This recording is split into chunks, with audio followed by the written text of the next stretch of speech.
నాకు కుదిరింది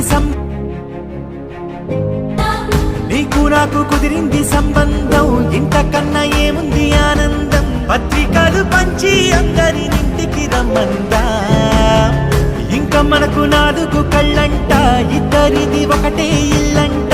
పూలు పండ్ల నుండి మొదలు 3 ముళ్ళ దాకా